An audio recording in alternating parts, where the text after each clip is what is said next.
विस्थापन को जानना चाहते हैं तो अब आप बिना कुर्मी को जाने विस्थापन को नहीं जान सकते।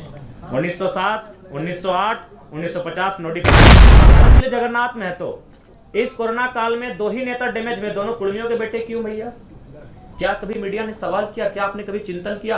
कसम खा के बोल रहे इसके पीछे बाबू तो नहीं रहे, उनकी आत्मा को शांति मिले, इंद्रजीत बाबू स्वस्थ होकर वापस आए, हम ये प्रार्थना करते हैं। और कर जाते हैं विनोद बिहारी महतो, झारखंड के पुरोधा महानायक, ट्रेन में बैठकर जाते हैं संसद भवन, उनके शरीर का रंग नीला पड़ जाता है लेकिन कोई जांच की मांग नहीं उठती है, उनके शरीर का पोस्टमार्टम। अलग झारखंड के राज के समय तो जो कत्ल हुआ था वो हुआ ही था भैया। हम आज भी इंद्रजीत महतो उसका प्रमाण है, उसका एक ही कसूर था, बेचारा कुर्मी का बेटा था।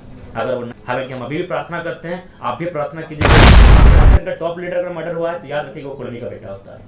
सांसद Sunil Mahato, central president of Jharkhand Mukti Morcha निर्मल महतो, कितने नाम। देखिए मैंने स्पष्ट कहा है कि सबसे पहले अगर आप कुर्मियों की मांग को समझना है तो इतिहास को समझना होगा। आज अगर सबसे पहली बात है कि आज दुर्भाग्य का विषय है कि कुर्मी और एसटी इसको वर्सेस बना दिया जाता है, जबकि आप सभी जानते हैं कि अगर इस राज्य को अलग करने में पहला अगर 2 कौम किसी का नाम आता है तो कुर्मी और एसटी का आता है। निर्मल महतो की वो गोली, उसकी आवाज, उसकी गूंज, उनके शरीर से बहता हुआ खून धरती पर टपकने के बाद वो सुगंध आज तक शांत नहीं हुई है, जिस शख्स के कारण ये झारखंड राज्य अलग हुआ, आजाद हुआ। तो आज ये भ्रम की स्थिति यह कहकर बता दी जाती है कि रिजर्वेशन। सबसे पहली बात आपको जानना होगा, मैं आपको एकदम प्रैक्टिकली और लॉजिकली कहता हूँ। 1907 में टाटा की स्थापना होती है, बहुत भारी संख्या में जमीनों का अधिग्रहण होता है। उस जमीन अधिग्रहण में मैक्सिमम जमीनें कुर्मियों की होती है। उसके बाद अंग्रेज जैसे भी थे, अच्छे थे, बुरे थे, जो कहिए, लेकिन कुछ उनमें था बेहतर गुण। उन्होंने देखा कि अगर ऐसा चलता रहा तो ये गरीब भोले भाले लोगों की जमीन लोग लूट लेंगे। फिर वो 1908 में सीएनटी को प्रभावी रूप से लागू कर देते हैं और उसके बाद 1950 तक कुर्मियों की जमीन कोई नहीं लेता है। 1908 में जैसे ही सीएनटी लागू होता है, 1907 में एकदम बड़ी बेरहमी से टाटा जमीन लेती है। 1908 में सीएनटी लागू होता है, 1950 तक कोई नहीं लेता है। लेकिन फिर यही बात खलने लगती है उद्योगपतियों की कि अगर किसी का जमीन आपको लेना है तो उसको शेड्यूल से हटाना होगा, उसको नॉन शेड्यूल करना होगा, अनशेड्यूल करना होगा, तभी जमीन लेने में सुविधा होगी।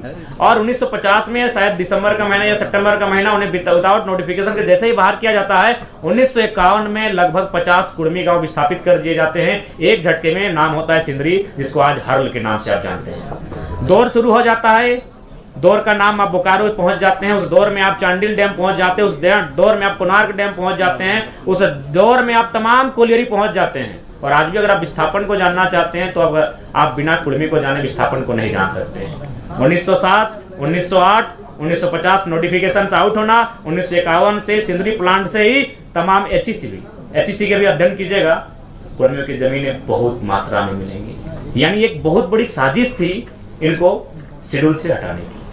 अब देखिए विवाद ये होता है कि ये कौम अगर यहाँ एंट्री करती है तो इससे आदिवासी जो कौम अभी यहाँ है, अच्छा उसके बाद लोग तर्क देते हैं पहले 32 थे अब 36 हो गए, बाकी जो 4 आए किन्हीं ने अपोज नहीं किया, लेकिन इनको लगता है कि नहीं ये थोड़ा सा आवाज ज्यादा है। तो मैंने बार बार कहा कि एक रास्ता तैयार कीजिए। भारत एक ऐसा देश है जहां पशु पक्षियों का अधिकार है।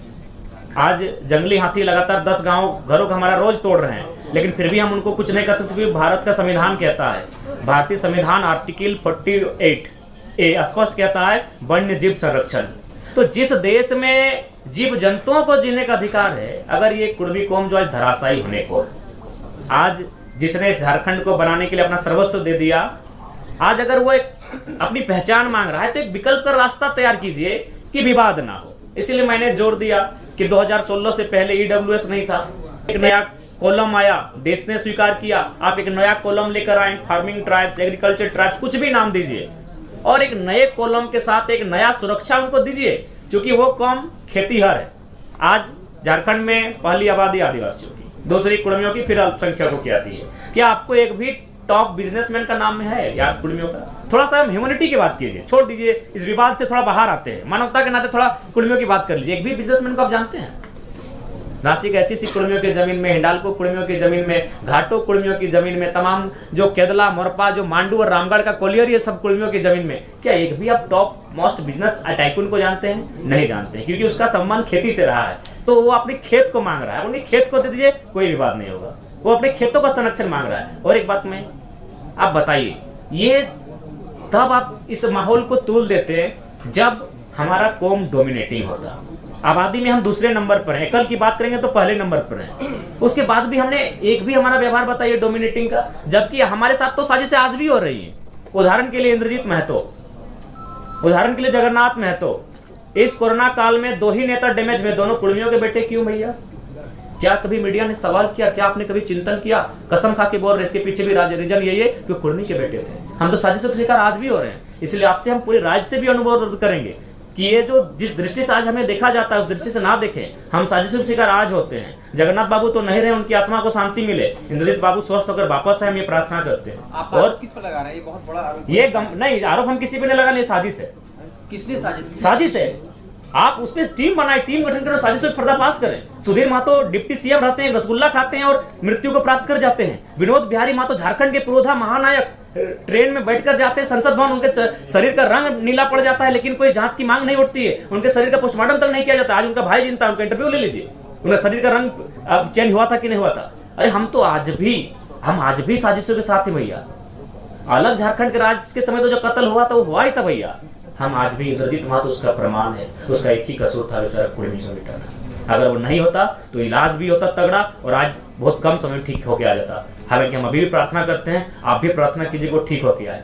तो हमारे साथ भैया साजिश आज भी हो रही है। जब भी झारखंड का टॉप लीडर का मर्डर हुआ है तो याद रखिए वो कुर्मी का बेटा होता है। सांसद Sunil Mahato, central president of Jharkhand Mukti Morcha निर्मल महतो, कितने नाम गिनाए। तो इसलिए हम चाहते हैं कि हमारे कौम को लेकर जो दृष्टि बनाई जा रही है थोड़ा सा उसको पॉजिटिव बनाया जाए। हमारी लड़ाई संरक्षण की है। आप हमारी जमीनों को, हमारी भाषा को संरक्षण कर दीजिए, कोई भी बात नहीं रहेगा। ये नौकरियों की लड़ाई नहीं है। जमीन के संरक्षण के लिए कुर्मी को सीएनटी में डाला नहीं, सीएनटी के बावजूद अगर आपको शेड्यूल से हटा देते हैं ना तो प्रभाव कम हो जाता है। सीएनटी के साथ अगर शेड्यूल में होते तो आसानी नहीं होता जमीन अधिग्रहण करने का।